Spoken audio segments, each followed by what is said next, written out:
Je suis ravi de vous accueillir à l'Académie royale de Belgique et donc au nom du secrétaire perpétuel Didier Vivier pour cette conférence-concert qui va concerner César Franck, puisque vous savez, je le suppose, que 2022, on commémore cette année Franck, c'est-à-dire c'est le bicentenaire de sa naissance. Et donc depuis le mois de janvier dernier, il y a toute une série de manifestations qui ont été organisées un peu partout et pratiquement dans toutes les institutions qui défendent le patrimoine classique en Belgique et en Fédération Wallonie-Bruxelles en particulier. Donc il y a eu des productions discographiques, il y a eu des concerts, évidemment. Et donc on va se faire cette conférence dans un format qui est relativement peu fréquent, c'est celui qui permet d'associer des musicologues de notre Fédération Wallonie-Bruxelles avec des musiciens. Donc je vais juste vous dire en quelques mots comment la soirée va se dérouler. Donc on va commencer d'abord par une première conférence qui va être donnée par ma collègue Marie Cornaz, qui est docteure en musicologie de l'ULB et qui est conservatrice à la Bibliothèque royale de Belgique et maîtresse de conférences à l'Université libre de Bruxelles. C'est une spécialiste de musique belge et son dernier livre était consacré à un des amis et un des partenaires de César Franck qui était Eugène Ysaÿe. Sa présentation durera à peu près une demi-heure. Ensuite viendra une première page musicale. On entendra l'Andantino Quietoso de César Franck par Eliane Reyes, qui est au piano, qui est sans doute une des meilleures ambassadrices de la musique belge qu'on ait chez nous, puisqu'elle a un très très vaste répertoire, mais dans ce très vaste répertoire, elle joue très très fréquemment, ou elle défend très très fréquemment des compositeurs de notre communauté. Elle sera accompagnée par Sylvia Huang au violon, que vous connaissez sans doute très bien aussi, puisqu'elle a été révélée évidemment lors de son magnifique parcours au concours Reine Elisabeth en 2019, dont elle a été lauréate. Et donc je voudrais signaler que Eliane Reyes et Sylvia Huang ont collaboré ensemble déjà sur un disque qui s'intitule Lointain passé et qui mettait déjà en relation des œuvres de compositeurs de nos régions, c'est-à-dire Ysaÿe et Lequeux, qui ont été deux pupilles de César Franck. Viendra ensuite, après ce petit intermède qui dure une dizaine de minutes, une deuxième conférence donnée par Hugo Rodriguez, qui lui aussi est un collègue de l'Université libre de Bruxelles et qui est collaborateur scientifique à la section musique de la Bibliothèque royale de Belgique. Son travail, lui, se concentre plutôt sur la signification en musique, et c'est ce qu'il va aborder dans l'exposé qui sera consacré, lui, aux mélodies de César Franck et à ses enjeux esthétiques. Cette deuxième conférence dure, elle aussi, une demi-heure. Et puis ensuite, après ces deux conférences, on aura une série de questions-réponses, et donc je vous passerai la salle pour des questions que vous poseriez à Hugo ou à Marie. Et puis après la séance de questions-réponses, on entendra ce classique des classiques, donc la sonate de César Franck, qui fait partie de très nombreuses sonates qui peuvent concourir au titre de sonate de Vinteuil, puisque vous savez qu'on célèbre aussi cette année le centenaire de Marcel Proust, et donc tout ça tombe relativement bien. Voilà, donc je cède tout de suite la parole à Marie Cornaz pour la première conférence.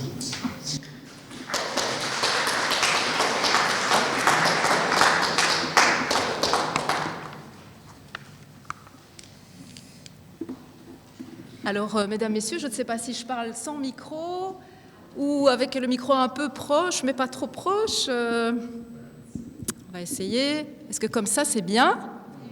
Ok. Eh bien, mesdames, messieurs, bonsoir. Un grand merci à Christophe Pirenne pour ce mot d'introduction. Et je voudrais, avant de commencer, d'abord remercier chaleureusement l'Académie royale de Belgique et le Collège Belgique d'avoir inscrit cette séance à leur programme, et ce, dans le cadre du bicentenaire de la naissance de César Franck. Et je voudrais aussi remercier très chaleureusement Sylvia Huang et Eliane Reyes d'avoir répondu positivement et avec beaucoup d'enthousiasme à mon appel de participer musicalement à cet événement. Alors, dans la demi-heure qui suit, je vous propose d'évoquer les liens qui unissent César Franck à plusieurs musiciens belges, relations qui ont influencé la réception de sa musique en Belgique et au-delà, non seulement de son vivant, mais aussi après sa mort. Alors, les premiers liens forcément se font dès son enfance, puisque César Franck est né le 10 décembre 1822 à Liège et termine ses études au conservatoire de sa ville natale en 1835, avec un premier prix de solfège et un premier prix de piano. Alors en cette année 1835, il côtoie au conservatoire Étienne Soubre, qui obtient cette année-là le premier prix d'harmonie. Et par la suite, ils vont se retrouver. Soubre deviendra le premier lauréat du concours de composition du prix de Rome belge et deviendra ensuite le directeur du conservatoire de Liège. Alors soulignons que le nom de César Franck, on commence à le voir finalement apparaître dans la presse belge dès 1833, c'est pas très étonnant, c'est au moment où le jeune musicien obtient son premier prix de solfège. Alors pendant ses études au conservatoire de Liège, César Franck commence à composer, donc il est tout jeune, et on sait qu'il achève déjà en 1834, à l'âge de 11 ans, un grand trio pour piano, violon et violoncelle, dont vous voyez ici à l'écran la page de couverture du manuscrit autographe qui est conservé à la Bibliothèque nationale de France. Et dans cette partition, on décèle très clairement le fait que ce jeune compositeur est particulièrement influencé par Beethoven. En 1835, César Franck se rend avec son père à Paris pour y suivre les cours au conservatoire. Et à ce moment-là, il est l'élève en composition du Tchèque Anton Reicha, en même temps qu'un jeune violoniste verviétois qui n'est autre que Henri Vieuxtemps et qui en fait est à peine plus âgé que lui. En 1838, Franck remporte dans l'institution parisienne un premier grand prix d'honneur de piano, information qui est tout de suite relayée par la presse belge qui loue à cette occasion les dons à la fois de lecture et de transcription à vue du musicien qui a alors juste 15 ans. Toujours au Conservatoire de Paris, il obtient un premier prix de contrepoint en 1840, puis l'année suivante, un second prix d'orgue. Il se prépare aussi à concourir au prix de Rome français de composition, comme en témoignent 6 cantates, dont les manuscrits autographes des 2 premières, l'Entrée en loge et la Vendetta, sont conservés, pas très loin d'ici, à la Bibliothèque royale de Belgique. Et dans ces compositions de jeunesse, dans ces essais de cantates, on perçoit déjà l'attrait de César Franck pour la forme cyclique, forme qui caractérisera, on le sait, les œuvres de la maturité. Mais le jeune compositeur ne concourt finalement pas au prix de Rome, car son père, Nicolas-Joseph Franck, l'oblige à retourner en Belgique en 1842, espérant le voir y développer à la fois une carrière de pianiste virtuose et aussi participer au nouveau prix de Rome belge, lui, de composition. Mais là aussi, ce dernier projet sera également abandonné. Pendant ce séjour belge, le jeune César Franck s'essaye à l'écriture de mélodies, et notamment le sylphe sur un texte de Dumas, mais voilà, les mélodies seront évoquées au cours du second exposé. En juillet 1843, le Paternel envoie au Liégeois Étienne Soubre, récent prix de Rome belge, plusieurs exemplaires de l'édition parisienne de l'Andantino Pietoso, opus 6, pour violon et piano, composé par son fils César, et ça, évidemment, dans l'intention d'en faire la promotion. Mais c'est finalement l'opus 1, les 3 trios concertants pour piano, violon et violoncelle, qui sont programmés à Liège en décembre 1843, opus 1 qui était en fait sorti peu de temps avant, l'année précédente, et qui comptait parmi les souscripteurs ni plus ni moins que Franz Liszt et Frédéric Chopin. Alors à la fin de mon exposé, justement, Christophe l'évoquait, nous aurons l'occasion d'écouter l'Andantino Pietoso, interprété par Sylvia Wang et Eliane Reis. C'est vraiment une œuvre de jeunesse de très très belle facture, qui n'est d'ailleurs que trop rarement jouée en concert. Le séjour belge de la famille Franck ne dure pas. Et en 1844, celle-ci s'installe à nouveau à Paris. Le jeune César Franck entre alors en relation avec Félix Mendelssohn, dont il admire énormément la musique, mais aussi il fréquente surtout Franz Liszt, qui sera pour lui, et jusqu'en 1870, non seulement un confident, mais aussi un conseiller artistique et un modèle.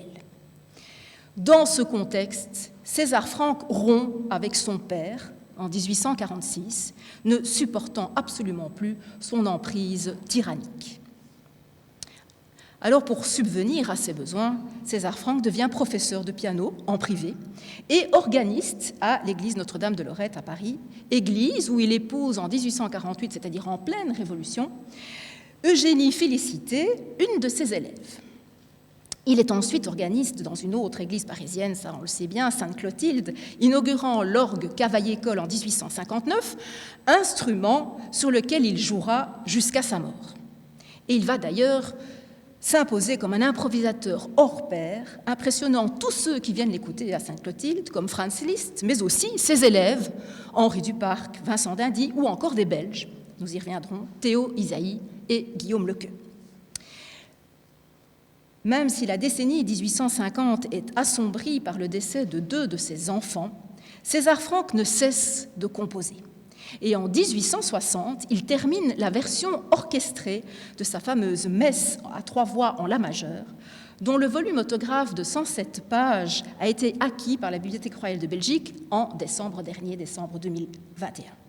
Ce manuscrit est exceptionnel à plus d'un titre, mais notamment parce qu'il contient la version orchestrée, inédite, d'une des parties de la messe, Los Salutaris, auquel du vivant même de César Franck, on a substitué le célèbre Panis Angelicus.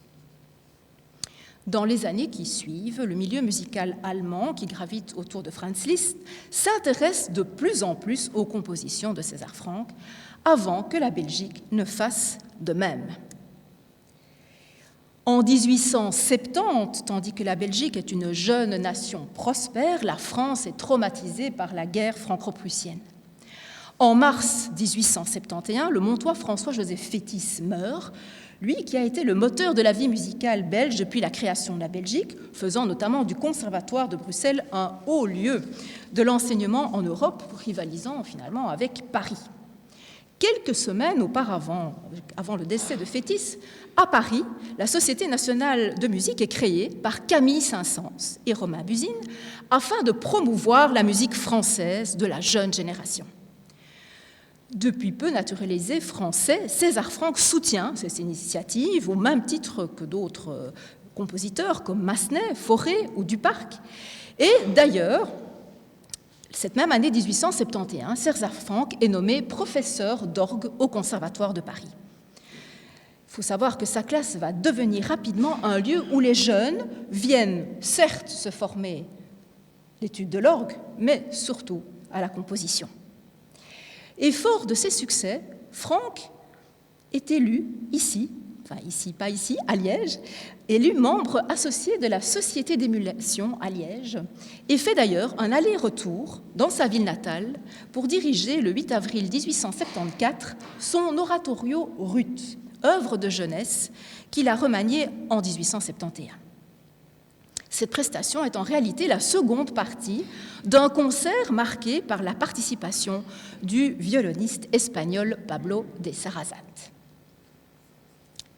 Alors, à l'automne 1876, César Franck fait la connaissance à Paris d'un autre violoniste-compositeur, le liégeois Eugène Ysaÿe, qui a étudié comme lui au Conservatoire de Liège et qui suit à présent des cours auprès du violoniste verviétois Henri Vieuxtemps. Mais Ysaÿe va en réalité surtout fréquenter César Franck à partir de 1884, lorsqu'à l'âge de 26 ans, il fait une nouvelle fois de Paris son port d'attache.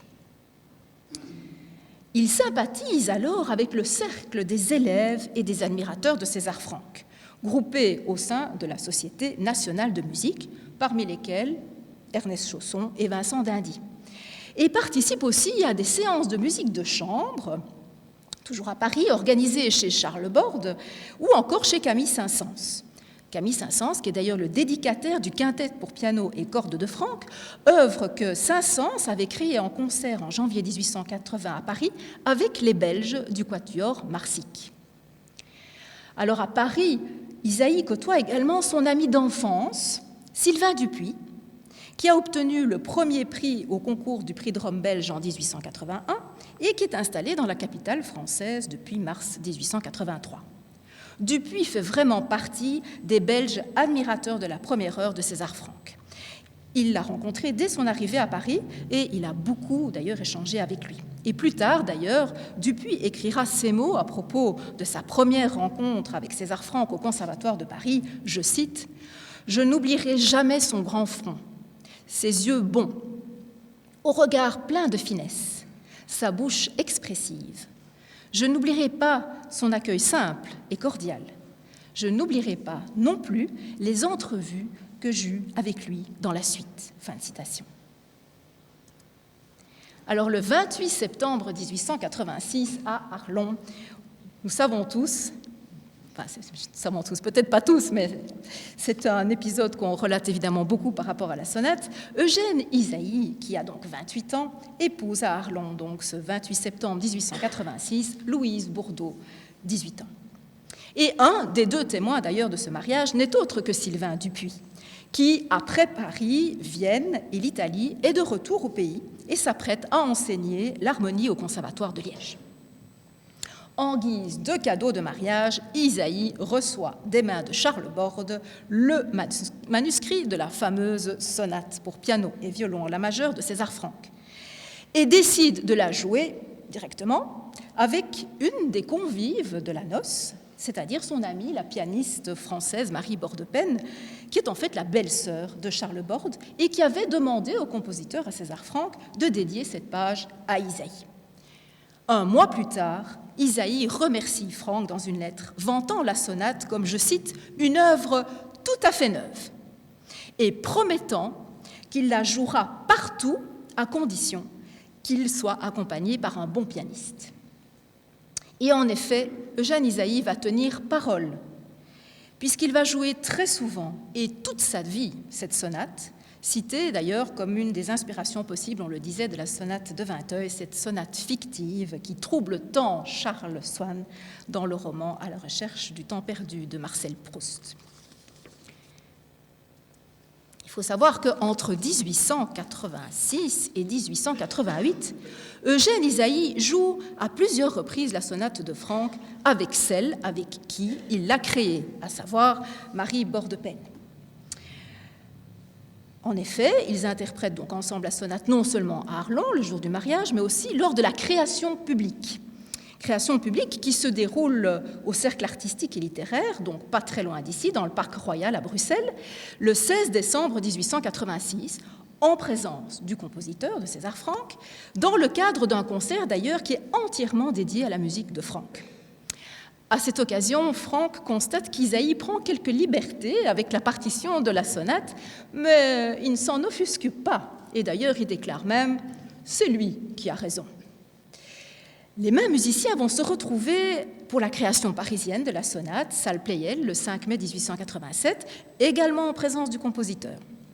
Et c'est encore Marie Borde-Pen au piano lorsque Ysaÿe inscrit la sonate au programme de son premier concert pour le Cercle artistique des 20, le 7 février 1888, à l'invitation d'Octave Mauss et de Vincent d'Indy. Et d'ailleurs, ce dernier, Vincent d'Indy, se souvient très très bien de l'exécution de la sonate ce 7 février 1888 au 20, au Musée des Beaux-Arts, ici à Bruxelles, entouré, il faut imaginer, d'œuvres d'Ensor, de Rops, de Toulouse-Lautrec. Et Vincent d'Indy écrit ceci, je cite, « Dès le début de la sonate, la nuit approchait à grands pas. Au final, on n'y voyait plus rien du tout. Mauss, très ennuyé, était sur le point de proposer une émigration vers quelque autre local. Mais Ysaÿe, frappant violemment sur son pupitre, s'est écrié « Marchons, marchons !» Et l'admirable finale se déroula dans l'obscurité complète, les deux exécutants jouant de mémoire.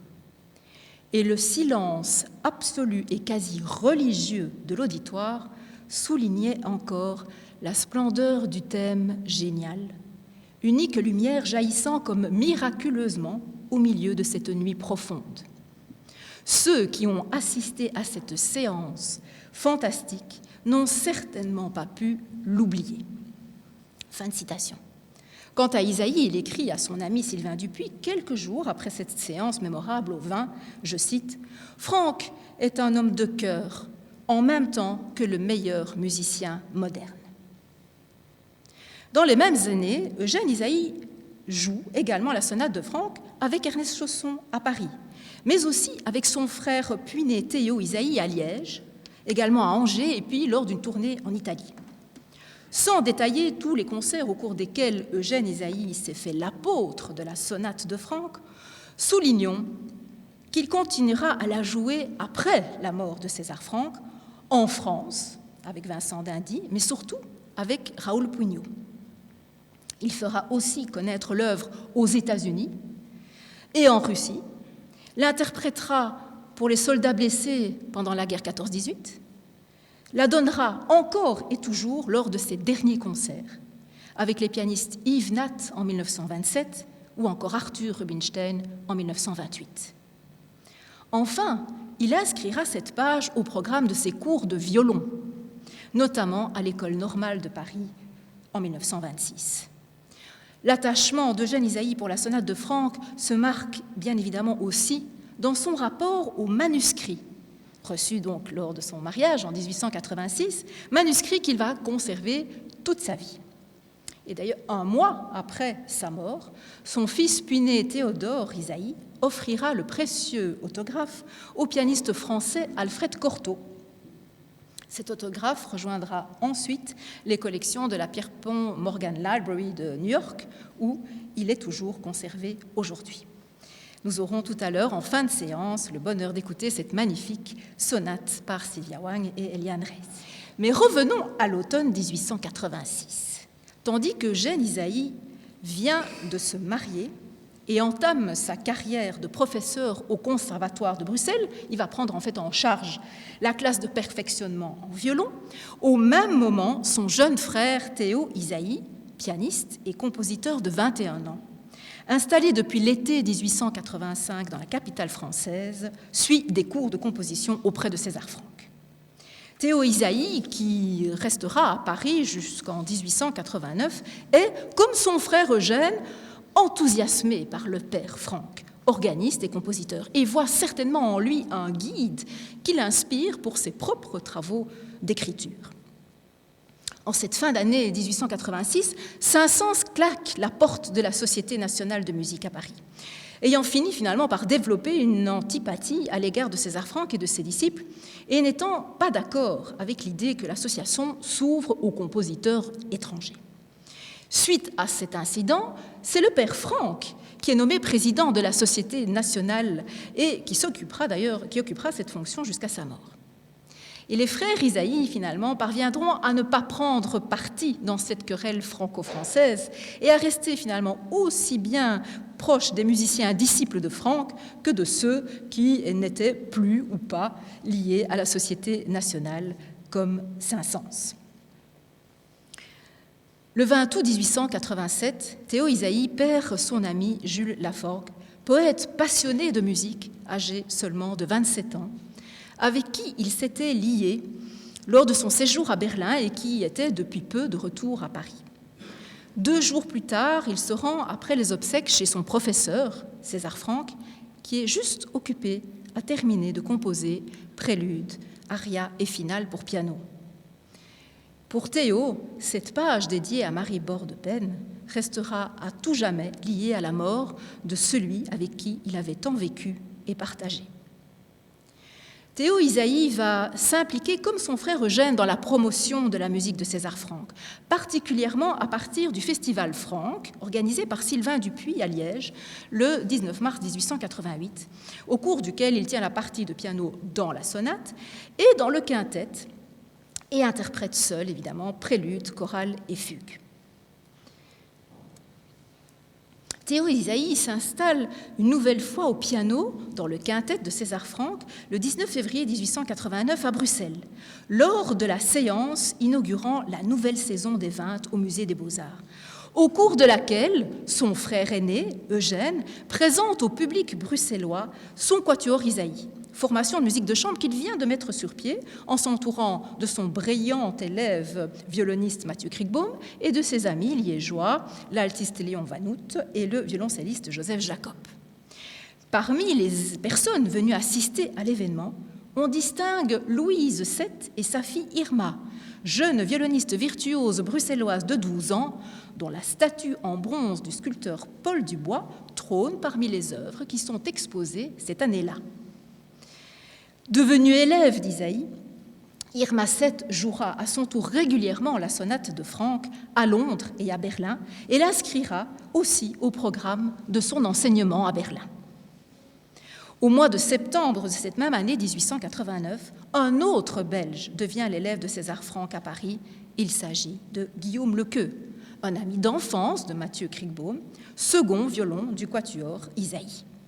Une amitié profonde va s'installer entre ce jeune homme de 19 ans, qui vient de rentrer de Bayreuth, et le père Franck, qui s'apprête à fêter ses 69 ans.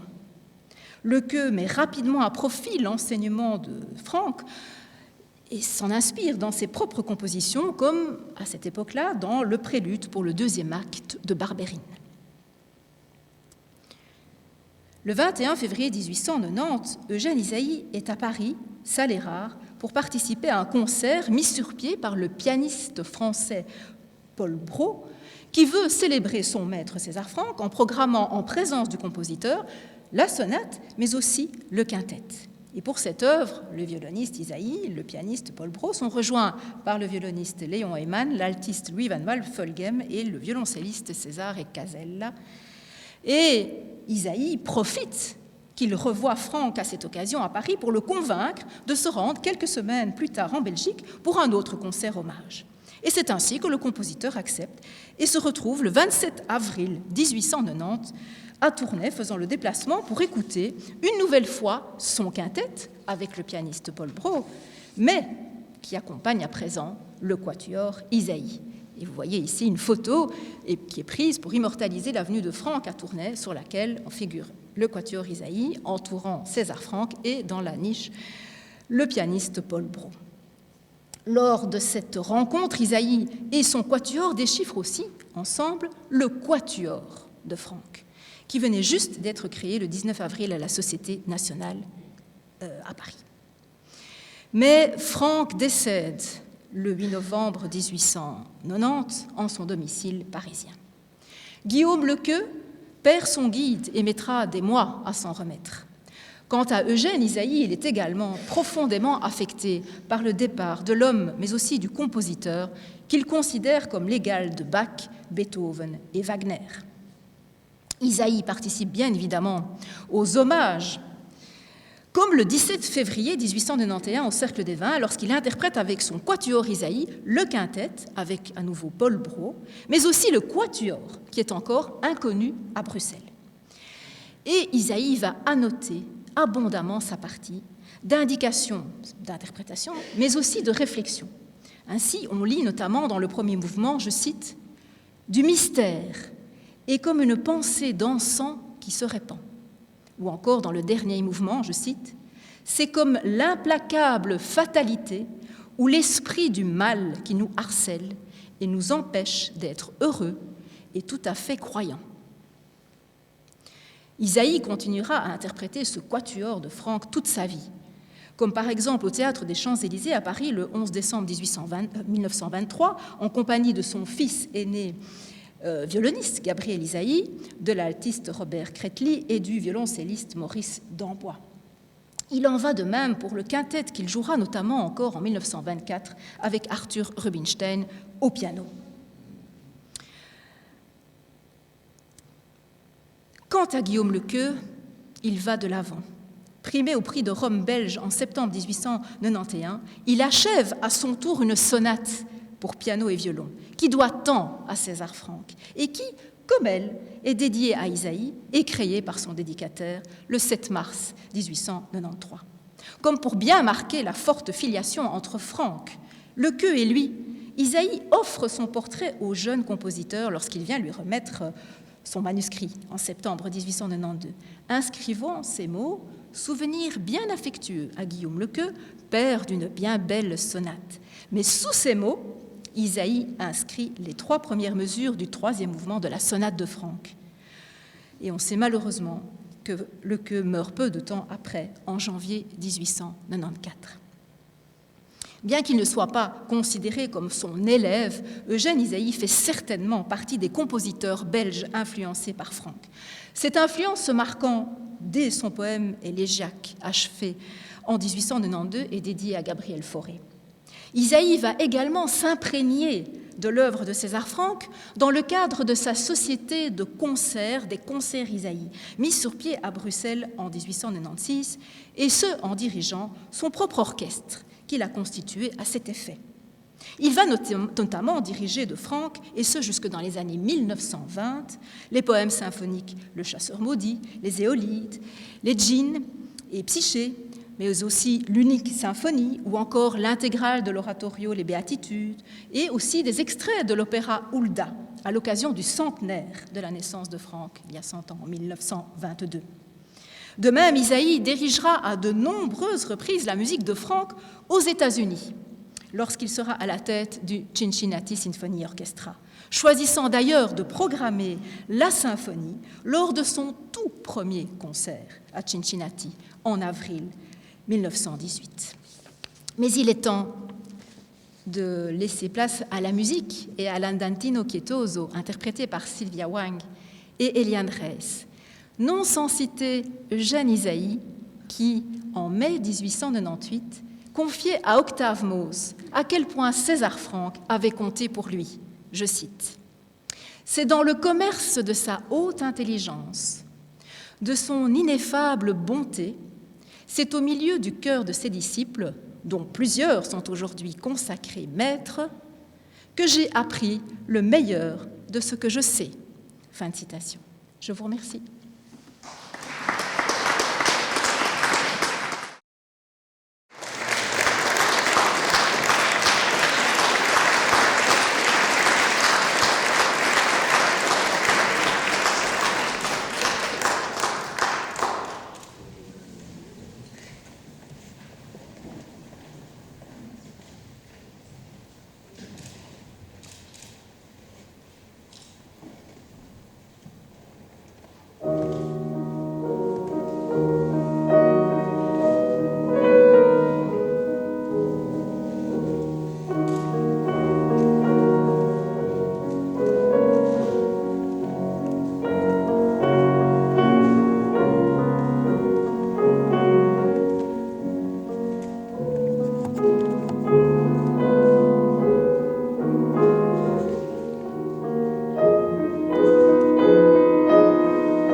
Après cette magnifique musique, je reprends la parole, un peu plus prosaïque.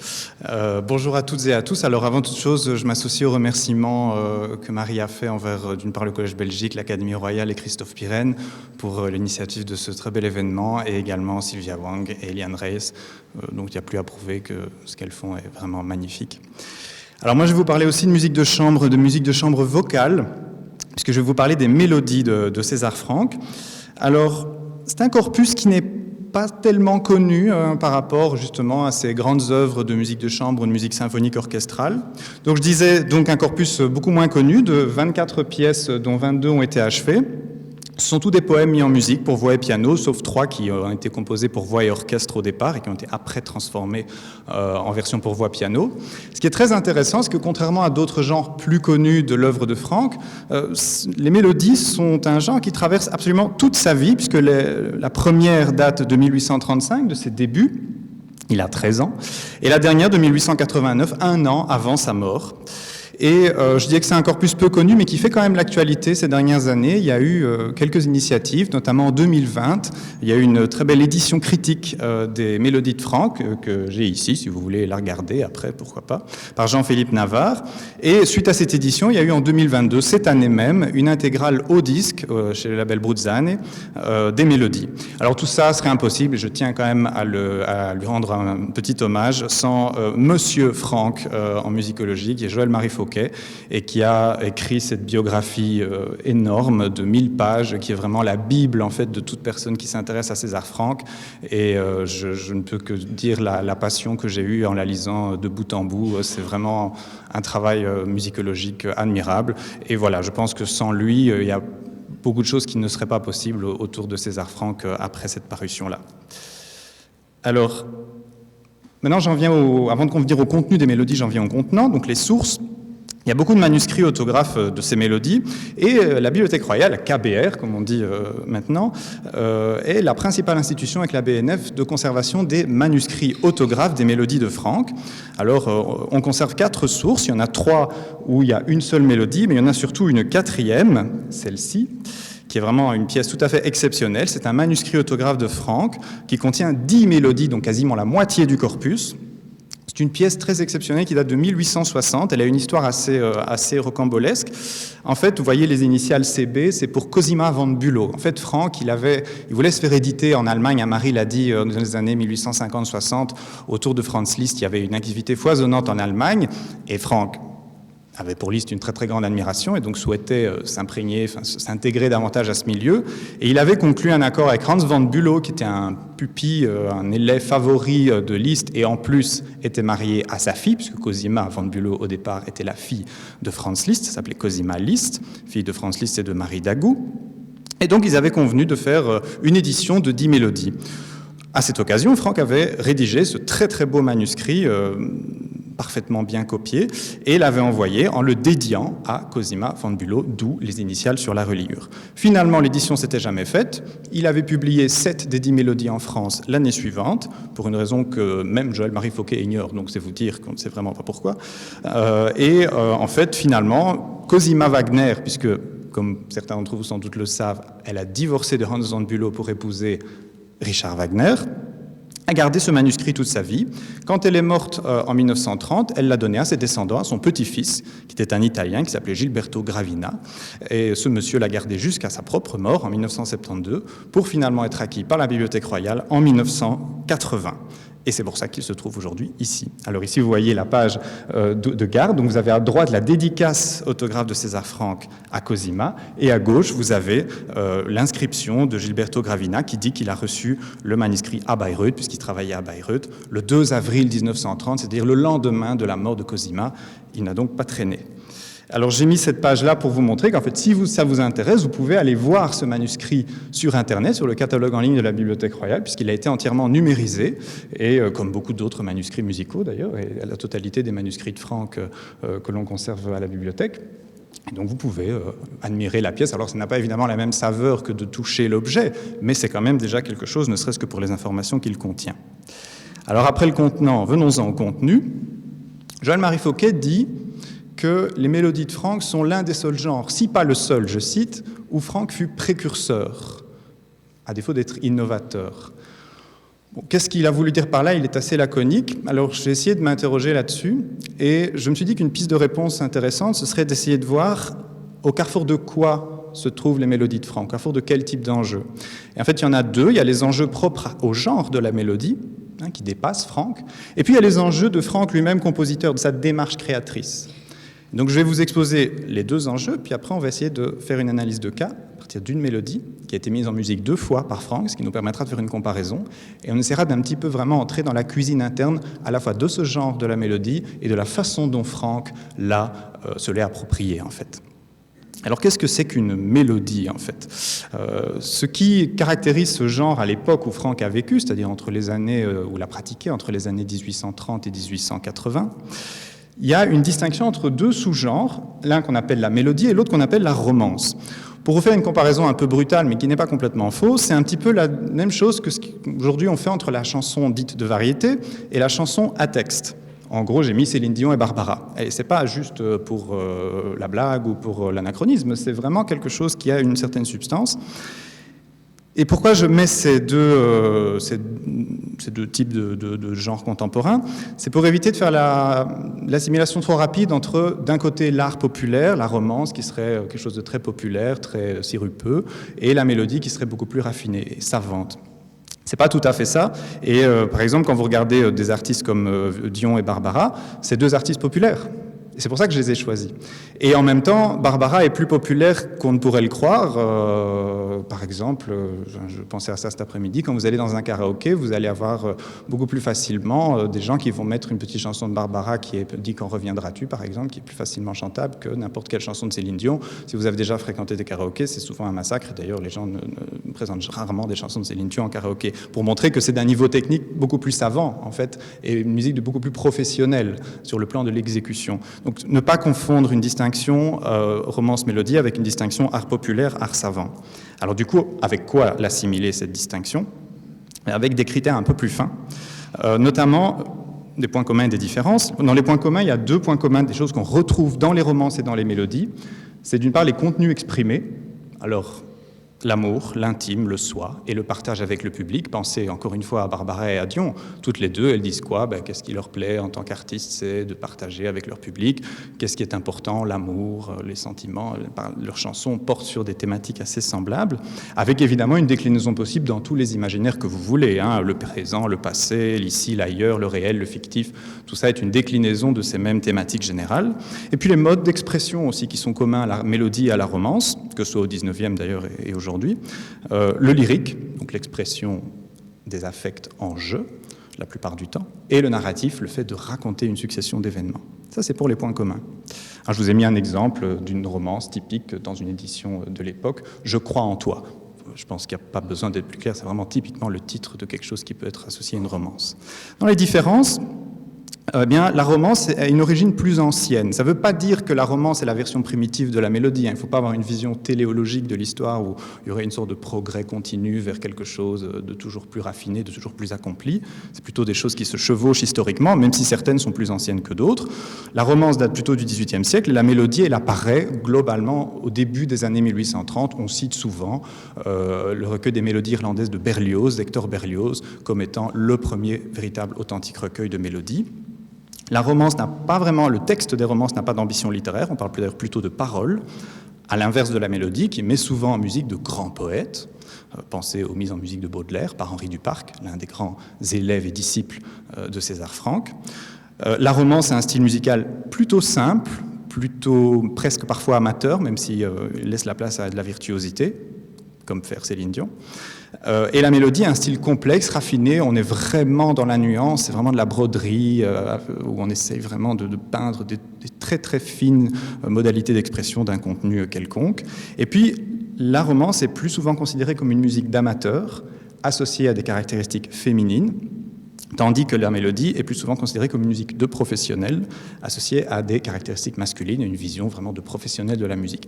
Il y a beaucoup de travaux très très intéressants en sociologie de la musique récemment qui ont analysé ce soubassement, je dirais, genré de la distinction entre romance et mélodie. Mais dans le cas de Franck, ça ne nous concerne pas tant que ça, sauf à la fin, j'y reviendrai un tout petit peu.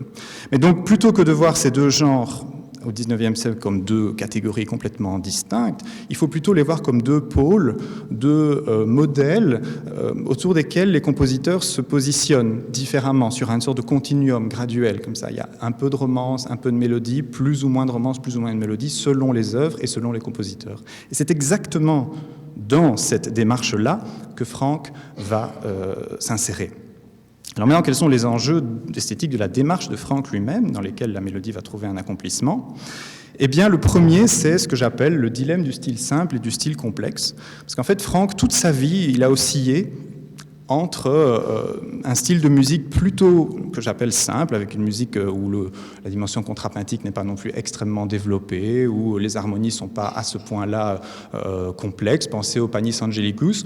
Pensez d'une certaine façon à cet Andantino Chietoso, qui est un bon exemple. On est dans quelque chose de je ne dis pas que c'est simpliste, mais c'est une musique extrêmement accessible, magnifique, mais dont le style d'écriture est moins complexe que, par exemple, le quintet ou la sonate qu'on va entendre tout à l'heure. D'ailleurs, c'est intéressant, je le note ici, Franck a été lancé dans les années 40 par deux œuvres, l'une de style simple, l'autre de style complexe. Style complexe, c'est les fameux trios pour piano opus 1, qui ont fait l'admiration de tous les compositeurs de l'époque, et l'autre, c'est l'oratorio Ruth, qui a été beaucoup apprécié, justement pour son style un peu simple, voire un peu naïf, dans le bon sens du terme. Et toutes les mélodies de Franck jusqu'en 1860, donc jusqu'à ce fameux manuscrit où il y a les 10 mélodies dont je vous ai parlé au début, sont à cheval entre romance et mélodie, donc tentent d'articuler le style simple et le style complexe. Donc la mélodie, là, est un bon lieu, en fait, pour expérimenter de nouvelles configurations de ces deux styles. L'autre enjeu très important, c'est ce que Joël-Marie Fauquet appelle, avec une expression que je trouve extrêmement bien trouvée, la recherche de l'architecture de l'instant. Franck travaille énormément deux paramètres en musique. Tous les paramètres, évidemment, mais il insiste beaucoup plus sur l'harmonie et sur la mélodie. Et il les travaille à deux niveaux. Il les travaille au niveau de la forme globale du morceau, notamment ce qui lui permet de faire ce qu'on appelle la forme cyclique, c'est-à-dire reprendre des mélodies qui se répètent à des endroits très éloignés du morceau pour donner un sentiment d'unité, mais aussi au niveau de la forme locale, l'instant, dans l'expression de Joël-Marie Fauquet, en faisant des combinaisons qui, sur le moment, marchent très bien, de motifs, de mélodies, de combinaisons de timbres. Et vous voyez, il essaye vraiment de donner l'impression que quand, à chaque instant, on est en train de suivre un écran comme ça qui défile devant nous, il y a une sorte de densité pour chaque instant de la musique, mais en même temps, on peut se mettre à chaque fois dans une vue panoramique de ce qu'on est en train d'écouter et voir aussi le bâtiment en entier. C'est comme si, en même temps, je pouvais regarder cette salle et tourner ainsi, et simultanément pouvoir me transporter au-dessus et regarder le bâtiment. Et c'est cette espèce de dialectique que peut-être seule la musique permet de réaliser, du moins avec les moyens de l'époque, que Franck essaye d'accomplir. Et donc il combine deux modes d'écoute, c'est ce que je viens de dire avec cette métaphore du bâtiment, une écoute globale, une écoute de l'œuvre globale, et une écoute locale, une écoute plus linéaire. Donc voilà, ça c'est des enjeux, vous allez me dire peut-être abstraits, je ne sais pas, je ne pense pas en fait qu'ils soient très abstraits, mais c'est des enjeux proprement musicaux en fait, et que Franck va essayer d'accomplir dans la mélodie. Alors pour le deuxième enjeu, c'est plus compliqué. Pourquoi ? Déjà, il y a le texte. On n'est pas à la même liberté de départ, c'est pas la page blanche, il doit mettre en musique un texte qui a des contraintes, qui a des propriétés, qui déjà cadrent la façon dont il va pouvoir écrire de la musique et donc réaliser ces deux enjeux-là. Et en plus, il y a la brièveté. Parce que quand on a une œuvre avec un texte, mais comme les béatitudes qui durent des heures, on peut se permettre justement de déployer une architecture très ample. Mais quand on a une mélodie qui va durer 4, 3, parfois 2 minutes, il faut pouvoir trouver des moyens qui sont, en fait, c'est un vrai enjeu, en fait, trouver des moyens d'expression qui vont pouvoir réaliser une architecture, mais très petite, comme une petite maquette. Alors on va voir ça avec un cas particulier. L'une des mélodies qu'il n'a pas sélectionnées, qui se trouvait dans le manuscrit avec les 10 mélodies, là, le Musémès de 339, mais qu'il n'a pas sélectionné pour l'édition de 1861, qu'il a gardé privé en fait, qui s'appelle « S'il était un charmant gazon » sur un poème de Victor Hugo, d'un recueil qui s'appelle « Les chants du crépuscule ». Je vous ai mis la couverture d'une édition bruxelloise de 1842, mais le recueil est paru en 1835, donc l'année des débuts de Franck, en pleine vague romantique. Il a composé ces deux mises en musique du même poème la même année, en 1857, ce qui rend évidemment la comparaison très intéressante, sachant aussi que Victor Hugo est le poète favori de Franck, qui n'avait pas il ne s'intéressait pas fondamentalement à la littérature. Il lisait beaucoup, mais il ne discutait pas. En tout cas, on n'a pas beaucoup de traces de préoccupations littéraires. Il aimait Hugo, comme en fait énormément de gens de sa génération. C'est très courant à l'époque de mettre en musique le poème de Victor Hugo. Alors voilà le fameux poème. Je lis la première strophe. S'il est un charmant gazon que le ciel arrose, où brillent en toute saison quelques fleurs écloses, où l'on cueille à pleine main lys, chèvrefeuille et jasmin, j'en veux faire le chemin où ton pied se pose. Et ainsi de suite pour les 2 strophes suivantes. Alors vous vous dites, mon Dieu, c'est très simple, c'est très joyeux, c'est très joli, c'est très charmant, c'est un texte typique de romance. C'est un petit peu plus compliqué que ça, en fait. C'était quand même Victor Hugo. Alors comment ça se passe? En fait, pour comprendre comment un poème a des contraintes structurelles qui vont avoir des contraintes sur la musique et qui vont permettre justement de voir comment le compositeur s'en sort, il faut toujours distinguer 2 niveaux dans un poème. Vous avez la langue, c'est un énoncé linguistique, vous avez quelque chose qui est dit, mais vous avez aussi la métrique, qui est un niveau de structure qui se surajoute à la structure linguistique. Et pour bien comprendre comment il se structure, il faut voir les 2 niveaux séparés. Qu'est-ce que vous avez? Au niveau métrique, vous avez quelque chose de très simple, c'est ce qui est en bleu et en vert.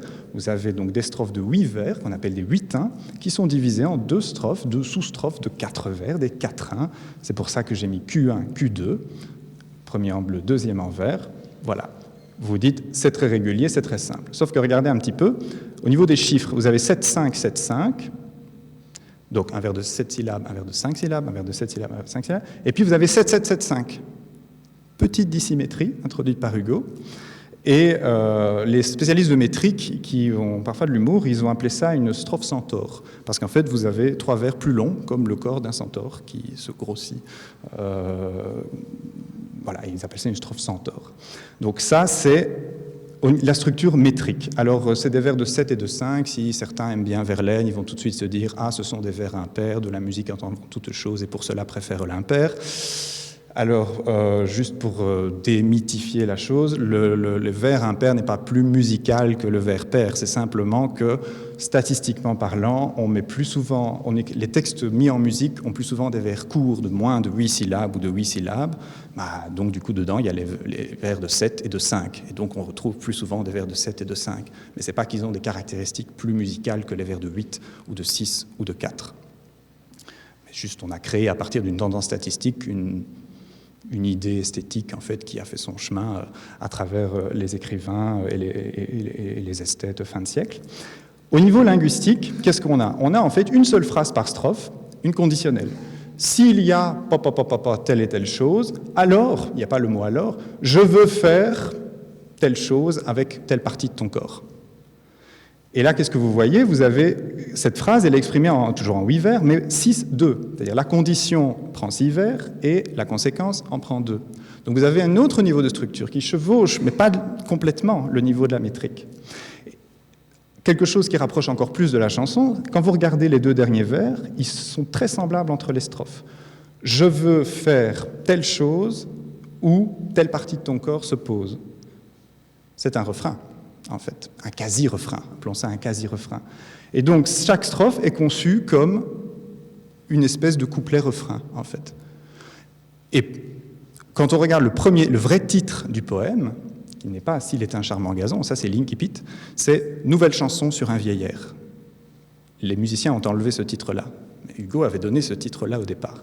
Donc vous comprenez qu'on est vraiment dans un texte qui, en fait, est préformaté comme un texte de romance, comme un texte à mettre en musique. Ça, c'est au niveau de la structure. Maintenant, au niveau du sens, vous voyez qu'on a une progression érotique assez explicite. On a d'abord une suggestion, avec beaucoup de métaphores, qui suggère donc le sexe féminin, le charmant gazon arrosé par le ciel, qui brille en toute saison avec quelques fleurs écloses. OK. Puis après, on a quelque chose de beaucoup plus explicite, saint bien-aimant, ferme dévouement. Pas mal de musiciens, dont Franz Liszt, qui, une fois n'est pas coutume, a été prude, a supprimé cette 2e strophe, en fait, dans leur mise en musique. Il y a près de 30 musiciens qui ont mis ce texte en musique, dont Saint-Saëns, d'ailleurs, dont Arthur de Grève, dont Liszt, dont Gabriel Fauré, qu'il a appelé « Rêve d'amour ». On a une érotisation très explicite, et puis on a quelque chose qui nous fait retourner à une forme de bienséance bourgeoise, puisque là on parle de rêve d'amour, de douces choses, d'un rêve que Dieu bénit. Moi je pense qu'il y a quelque chose d'humoristique là, où l'âme à l'âme s'unit. Et donc on a une progression qui est aujourd'hui est assez courante, c'est la drague, on consomme et puis on se marie. À l'époque, dans les représentations publiques du voyage conjugal, c'est pas tellement la représentation la mieux acceptée. Et pourtant, c'est celle-là. Et Franck ne supprimera pas, contrairement à Liszt, qui avait composé une mise en musique avant Franck, ne supprimera pas cette deuxième strophe. Et ce qui est aussi très intéressant au niveau des contraintes, mais cette fois-ci dans le sens du poème, c'est que Hugo propose une triple représentation de la femme, une sorte de fusion entre trois manières, comme si on regardait un objet de trois niveaux différents. Il y a une représentation linguistique, la femme, elle est l'interlocutrice du poète, où ton pied se pose, il lui parle. Une représentation réelle, il l'imagine dans les trois mondes virtuels là, qu'il est en train d'imaginer, il dit qu'elle va se trouver dans ces mondes, elle va faire ceci, elle va faire cela. Et une représentation métaphorique, puisqu'elle est évidemment, le monde où elle va est peint comme étant elle-même aussi. Donc en gros, il lui dit « je vais t'emmener dans un monde qui est toi ». En fait. Donc il y a une sorte de... Bon, les théoriciens de la narrativité, ils appellent ça une métalepse, c'est-à-dire on franchit les frontières des différents niveaux du récit, le niveau d'énonciation, le niveau de la fiction, et donc on traverse comme ça les différents niveaux, et ça donne quelque chose de très dense, et finalement de très intéressant, et de, je pense, beaucoup plus subtil que ce qui peut donner l'impression au premier abord. Voilà pour les contraintes du poème. Maintenant, voyons la mise en musique.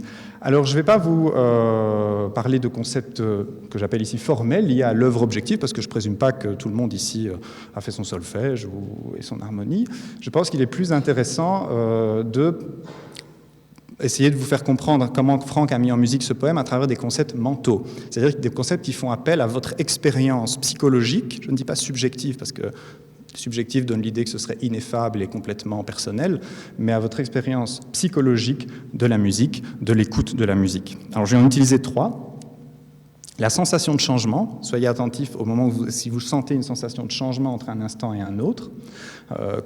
J'ai mis changement de couleur et d'ambiance, donc comme si on changeait de filtre photo avec la même image. Un mouvement de tension-détente sur une durée donnée. Tension-détente, c'est tout simplement le mouvement de marche. Lève le pied, tension, on pose le pied, détente. C'est juste ça. Et ça, ce pattern-là, vous pouvez l'étendre et le disposer de toutes les manières que vous voulez. Et enfin, ce qu'on appelle en psychologie la valence émotionnelle. C'est-à-dire, est-ce que l'émotion que vous ressentez, qu'elle soit faible ou forte, très intense ou peu intense, quel que soit le nom que vous lui donnez, de la joie, de la tristesse, du désespoir, est-ce que c'est positif ou négatif? On s'en fiche de la catégorie de l'émotion. Ce qui nous intéresse, c'est la qualification positive ou négative de l'émotion. Ça, c'est une mesure hyper courante. La plupart des travaux en psychologie sur les émotions, que ce soit en musique ou ailleurs, utilisent ce type de critères. Et il faut bien penser que ce sont des variables qui sont sur un continuum. Ce n'est pas blanc, noir. Ce n'est pas ou positif ou négatif. Où il y a du changement, ou il n'y en a pas. C'est plus ou moins de changement, plus ou moins d'émotion. Alors, je vais ici quitter le mode plein écran. Donc je vous fais écouter comme ça la première, ça dure 1 minute 50, chaque mise en musique c'est très court, la première strophe, puis je m'arrête à chaque vers pour la deuxième, et puis je vous fais réécouter la troisième strophe d'une traite, mais avec le bagage de commentaires. C'est pas ça. Ah oui, alors juste, les deux, je vais vous faire écouter, il y aura d'abord une femme, ce sera Véronique Jans. J'ai pris les versions en fait de l'édition discographique intégrale, et puis il y aura un homme. C'est pas idéal sur le plan de la comparaison parce qu'il y a une variable perturbatrice, la voix de femme, la voix d'homme. Bon, j'ai trouvé un peu trop tard. Il y avait des versions avec des hommes, avec Bruno Laplante notamment pour la première version, mais voilà.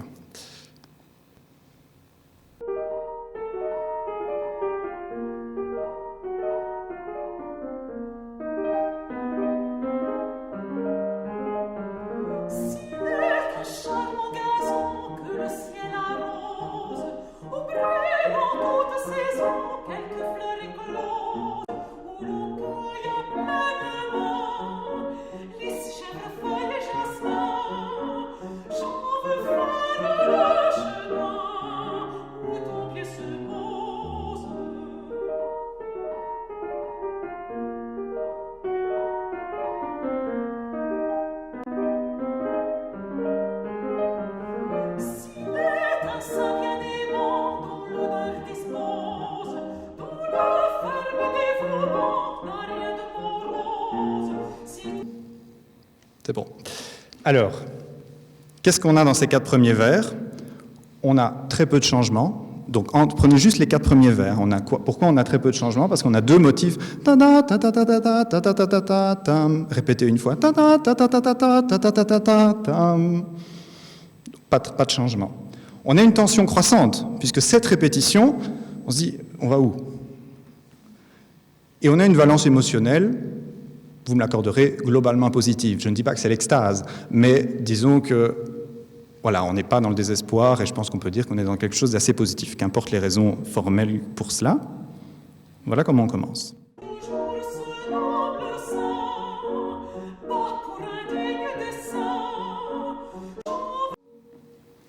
Là, on a un changement fort, puisque vous l'aurez, j'espère que vous l'aurez perçu, vous percevrez peut-être dans la 3e strophe, on change de couleur harmonique. Imaginez qu'on passe en gros du bleu au vert, quoi. En termes techniques, on module de couleur harmonique. Donc et on change de motif aussi. On n'a plus ta ta ta ta ta ta tam, on a ta ta ta ta ta ta tam. C'est un autre rythme. Alors, à l'intérieur de ces 2 vers, par contre, il n'y a pas vraiment de tension, parce que le premier vers, c'est ta-ta-ta, ta-tam, ta-tam, ta-ta-ta-ta, ta-ta-tam. Alors vous allez me dire, c'est pas la même chose. Oui et non. En musique, on appelle ça un monnayage. Quand on prend une valeur longue, ta-ta-ta, ta-ta, ta-tam, et qu'on la transforme en ta-ta-ta-ta, ta-ta-tam, ce sont les mêmes notes, mais avec des notes plus courtes. C'est comme si vous prenez une pièce de 1 euro, vous l'échangez contre 2 pièces de 50 centimes. Vous monnayez, en fait. Ben, c'est la même chose. Vous prenez une note longue et vous la transformez en 2 brèves. Et vous gardez les mêmes notes. On appelle ça un monnayage de motifs. Et donc, finalement, il n'y a pas vraiment de tension, puisqu'il n'y a pas vraiment de changement. On reste dans la même dynamique. Et on est aussi dans une détente encore plus forte. Pourquoi? Parce qu'on avait accumulé cette tension-là dans les 4 premiers vers, et on ne la résout pas. On est parti sur une autre couleur. Du coup, on a résolu la tension en la fuyant, en fait, d'une certaine façon. Et la valence émotionnelle, vous me l'accorderez aussi, je pense, on reste dans quelque chose d'assez moyennement positif. Là, quand même, il s'est passé quelque chose. On est revenu à quelque chose de plus changeant, on n'est plus dans le même motif. La tension est moyenne puisqu'on monte, mais on garde un motif similaire, ta-ta-ta-ta-tam. C'est un peu comme le motif du vers 5, ta-ta-ta-ta-ta-tam. On a des alternances de longues et de brèves. Et la valence émotionnelle reste encore positive.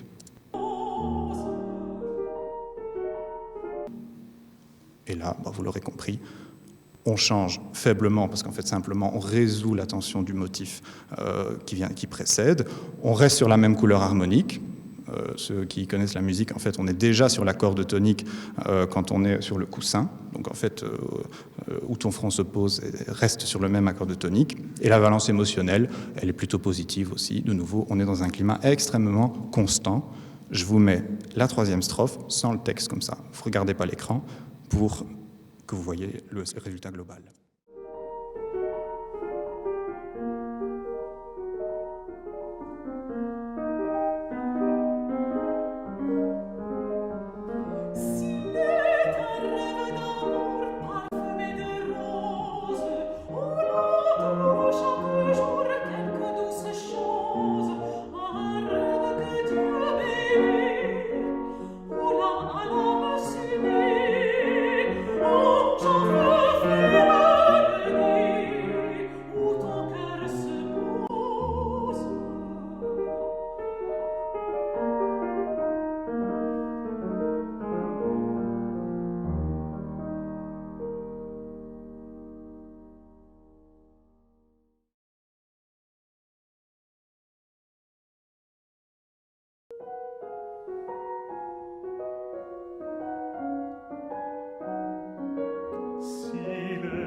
Charmant gazon que le ciel arrose, où brillent en toutes saisons quelques fleurs écloses, où l'on cueille à pleine main lys, chèvrefeuille et jasmin. J'en veux faire le chemin où ton pied se pose.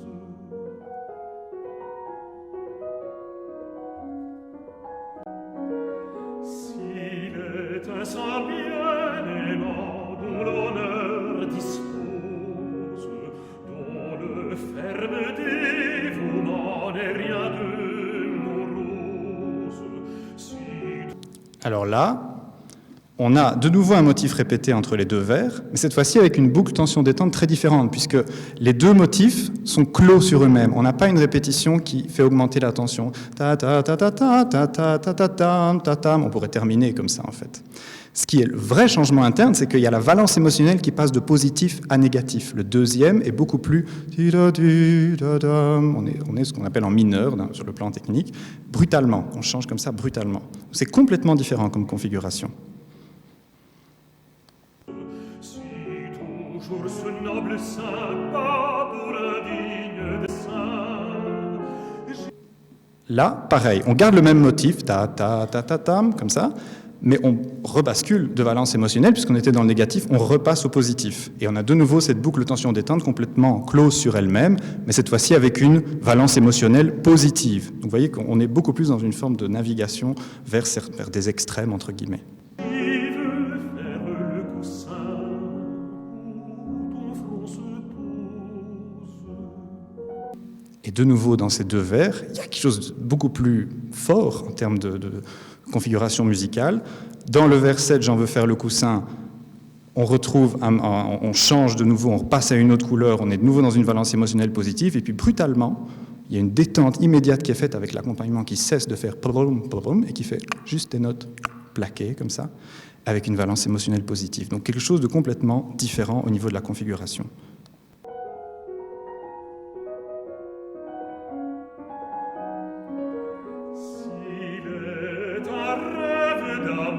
Parfumé de roses, où l'on trouve chaque jour quelques douces choses. Un rêve que Dieu bénit, où l'âme à l'âme s'unit. Oh, j'en veux faire le nid, où ton cœur se pose.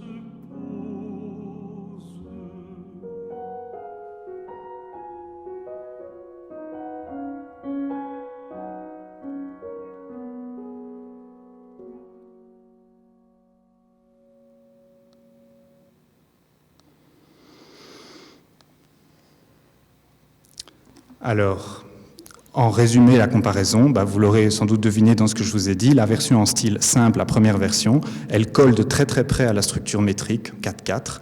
On a ce gros changement entre 4 et 5. Elle ne tient pas tellement compte de la structure linguistique, de toutes ces inflexions, de toutes ces différences entre la condition et la conséquence. Et la valence émotionnelle, elle est quasiment constante. Donc on est dans quelque chose de très architecturé, mais il n'y a pas ces variations de l'instant, beaucoup moins en tout cas. Enfin, quand je dis il n'y a pas, c'est excessif, il y a moins. Et dans la version en style complexe, c'est un peu l'inverse. Là, on a quelque chose de beaucoup plus variable, de beaucoup plus changeant, et de quelque chose qui colle beaucoup plus aux inflexions linguistiques, et qui tient beaucoup plus compte des variations de valence émotionnelle. Donc on a quelque chose qui réaliserait un peu plus l'architecture de l'instant. D'un côté, on est plus proche de la romance, de l'autre, on est plus proche de la mélodie. Ceci est une schématisation sans temps. Alors en conclusion, c'est intéressant de rapprocher l'analyse que je viens de vous faire des usages qu'a fait Franck de ces deux mélodies. En fait, il y a un seul manuscrit de la version complexe et il y en a 6 de la version romance. Ils n'ont jamais été édités, aucun des deux par Franck, il les a toujours gardés pour lui. Et je répondrai ça donc à Joël-Marie Fauquet, cette histoire de « il est précurseur ». Est-ce qu'il est précurseur? Il faut comparer avec les autres compositeurs, mais en tout cas, ce qu'il a fait de la mélodie, c'est qu'il en a fait ce que j'appelle un laboratoire et un jardin secret en même temps. Du point de vue du musicien, il les a gardés souvent, pas toujours, mais il les a gardés pour lui comme espace d'expérimentation à petite échelle, que de l'homme, puisqu'il a souvent offert des manuscrits de ces mélodies, notamment à des femmes en particulier, puisque, je vous l'ai dit, mélodie romance étaient souvent associées au féminin. Alors, après cet aspect descriptif, on peut se poser, c'est une question de jugement esthétique, y a-t-il une version d'une des deux mises en musique qui est meilleure que l'autre? Pour essayer de se donner une réponse qui soit un petit peu construite, on peut se poser les questions suivantes. Quelle est la version la plus adéquate par rapport au poème? Si on raisonne dans des termes vraiment très, très extérieurs, on peut dire que la version complexe est plus adéquate. Quelle est la version que Franck utilise le plus? Vous avez 6 manuscrits contre 1. Voilà, de la version simple contre 1, la version complexe, vous avez compris. Et quelle est la version dont on se souvient, celle qui est la plus jouée au disque, celle qui est la plus utilisée? C'est la version simple. Moi, j'ai fait mon choix. Le simple a son complexe que le complexe ignore. Merci de votre attention.